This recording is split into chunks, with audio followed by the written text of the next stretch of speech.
Hey, what is up, everybody? Welcome to our Reflections podcast. I'm in studio with Mike Lauer. What's up, Mike? It is March Madness. I didn't even allow you to answer. I'm sorry, man. What's up? What's up, Mike? It's March Madness. March Madness. Hey, last night I was reading through the book of John. I read through the book of John with these two young guys. I think I've mentioned that before. And came to the story of the adulterous woman in John chapter 8. I want to just read it quickly with you guys and just say a couple things about it. It's an incredible story. In fact, most scholars believe this story is not found in the original manuscripts. So if you look in your Bible, you'll see that there's probably some kind of a note or like an addendum, or they'll break this part of John 8 out and say, hey, this probably wasn't in the original manuscripts, which does raise the question, why is it in here? And many people think, well, it's because even though it wasn't in those original manuscripts, which is arguable, that it still very much falls in line with the character of Jesus. And it's an incredibly meaningful and poignant story that very much, I think, in many ways, sort of sums up his ministry, what he's doing, and how he might treat a woman like this. And so it's a beautiful story. So here's the story. Jesus, it says, in John 8, beginning in verse 2, at dawn, Jesus appears again in the temple courts. There's people everywhere, if you can imagine, where all the people gathered around him. So there's a whole crowd of folks gathered around Jesus at this time, and he sits down to teach them. And now the teachers of the law and the Pharisees bring out a woman caught in adultery. So imagine they're in the temple courts, this bustling area, people all over. And then the teachers and the Pharisees, these religious leaders, they bring a woman who's been caught in the act of adultery. Question number one for me is, but I mean, it's like the old saying goes, it takes two to tango, right? So where's the dude? They don't drag the guy out. They only drag the woman out. And you can also imagine, I don't know what she's looking like, what she's wearing. I mean, I don't know. It doesn't say. But she's been caught in the act. They probably grab her, drag her out there. The dude isn't there. Who knows why? In the ancient world, this is kind of how women were treated. Men were obviously revered in many ways just for being men. Women were secondary, even tertiary kinds of figures in stories and in culture, which is why it's so important to note how Jesus treats women, or like children, or folks with disabilities. Watch how he treats these people who are marginalized in every way in the ancient world. So there's no guy around. And what were these Pharisees do? How did they catch her and this guy in the act? What were they doing? Were they just waiting for somebody to have an affair, have some, to commit adultery, and they're just going to, what were they doing? How'd they catch him in the act? It's such a weird story in that way. But anyway, they drag her in front of Jesus and they say this. They say, "Teacher, this woman was caught in the act of adultery. Now, the law of Moses commands us to stone such women. Now, what do you say?"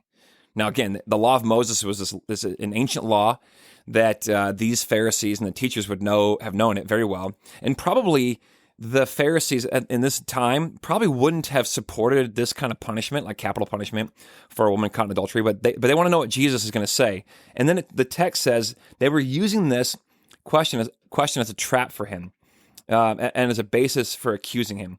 They want to know what he'll say and what he'll do. I love Jesus for this and many other moments like it. Many times Jesus is given two options. It's this or that. And neither option is great. It reminds me of very recent political campaigns in this country. You can choose between this or that. And we're all are you kidding? These are the two best options? You got to be kidding me. This is perhaps maybe our history in large. But Jesus is given two options, and neither of them are good. He can either stone her and obey the law of Moses, but then he'd be stoning a woman and very publicly. Or he can let her go, thereby denouncing the law of Moses and letting this woman who's an adulteress go free. So either option is a trap. They want to trap him. Either option's bad. It reminds me of an earlier time when they come to Jesus and they ask him, "Hey, Jesus, should we pay taxes to Caesar?" This is in Matthew's gospel. And I love this. It's two options, but they both are bad. If Jesus says, yes, pay taxes to Caesar, he's acknowledging the authority and probably the deity of Caesar. Yes, pay taxes to Caesar because Caesar is Lord. That's what Caesar declares himself to be. Caesar is Lord. And so, pay taxes to the Caesar. He's the Lord. He's the king. He's the emperor. Give him what is his due.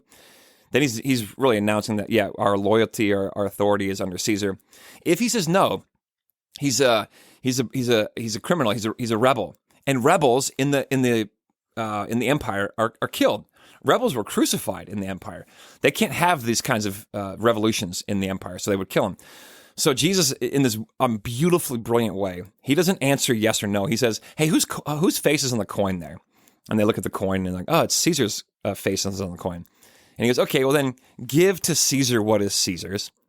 In other words, like that coin, yeah, go ahead and give that coin to Caesar. I don't care. Because then he says, and this is the hammer. He says, but give to God what is God's. It's like, yeah, give that coin to Caesar. I don't care. Who cares about coins, you know? Give to God what is God's. Now, if you're a Jew and you hear this, what belongs to God? A Jew would say everything. Everything belongs to God. So give that coin to Caesar. I don't care, because you know what? Caesar himself belongs to God. It's a brilliant move. This is called the third way. So Jesus is often presented with two ways. He goes for a third way, and it's beautiful. And he does like a judo move on these guys. So, okay, so they drag the woman out in front of him. Hey, should we stone her according to the Mosaic law, or should we let her go free? And this is what Jesus says. Jesus bends down in the dirt and begins to write in the ground with his finger. It's like, what are you doing? I love it. He doesn't answer them. He just bends down in the dirt and begins to write with his finger. I'll say more about that in a minute. But when they kept on questioning him, he straightens up and tells them, hey, listen, let any one of you who is without sin throw the first stone at her. And again, he stoops down and he writes in the ground. It's like, yeah, okay, fine. We can stone her, but whoever is without sin, whoever's hands are clean, whichever one of you don't have dark secrets or places in your heart, you go ahead and throw the first stone. And then he writes in the ground. Now, some people think maybe he was writing these men's sins, like he's writing out, hey, Tommy, I see you over there. Here's your sin. You beat your animal too hard yesterday. Or, hey, Billy, you stole from the whatever. Like maybe that's what he's doing. He's bending over, writing on the ground, and he's writing out their sins. Another commentator suggests that there's this passage in Jeremiah. It's fascinating. Jeremiah 17, 13. And maybe Jesus is referencing this. They would have known this passage probably because they're teachers of the law. But this passage in Jeremiah says this: those who turn away from you will be written in the dust because they have forsaken the Lord, the spring of living water. And so maybe he's writing their names in the ground because those whose names are written in the ground have turned away from the Lord, the spring of living water. Maybe Jesus is referencing this passage from Jeremiah chapter 17. I love it. Whatever he's doing, though, they get it. And they're like, okay. So then at this, it says, those who heard this begin to walk away one at a time. The older ones first. I wonder why the older ones, It's like maybe the older ones who are perhaps have seen many things and are decades in or decades further than the younger ones. Maybe they have this epiphany like, oh, sometimes us younger folks, and by us, I guess I'm not that young anymore myself, but sometimes younger folks, like they have all this zeal and energy. They want to conquer the world. And they're like, yeah, great, awesome. You want to fan that and water that. But they don't know how they're going to do it. You know what I mean? They have sort of, they need some structure, some boundaries, some rules. And the older folks can help provide wisdom and clarity, and they can slow down and provide measured, temperance and these kinds of things. And so perhaps these older ones, they're a little bit wiser, and they're like, okay, we get it, Jesus. We're going to drop our stones and leave. So the older ones first, until nobody was left but Jesus, with the woman still standing there. Imagine her. She's come very close, like the razor's edge, like so close to dying, to being stoned to death for committing adultery with some dude who's not even there. He isn't held accountable, just her.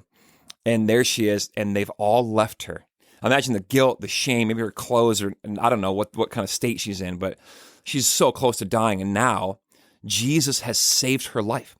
I don't even know if she knows who he is. And then he stands up and he says to her, by the way, you can trust Jesus with women. This is so beautiful. He's here with this woman who's caught in adultery, and you can trust him. He says, hey, woman, where are they? Has anyone condemned you? And I'm sure she looks around, and she says, yeah, no one, sir. They're all gone. And then he says, then neither do I condemn you, Jesus declares. Now go and leave your life of sin. It's beautiful. He sets her free physically. Then he says, hey, why don't you come out of that life of sin?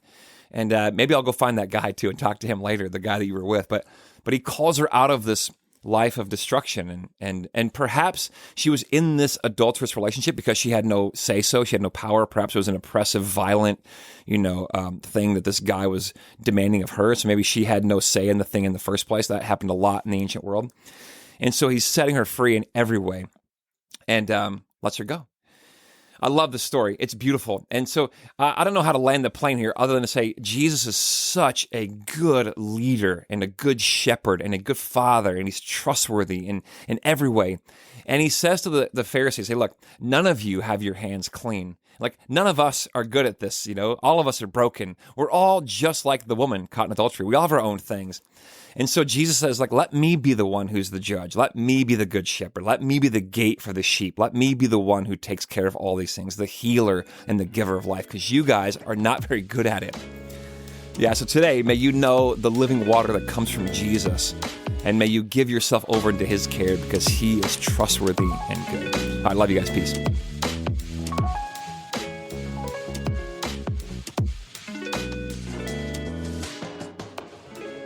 Hey, if you enjoy this show, I'd love to have you share it with some friends. And don't forget, you are always welcome to join us in person at Central in Elk River at 8:30, which is our liturgical gathering, or at 10 o'clock, our modern gathering. Or you can check us out online at clcelkriver.org. Peace.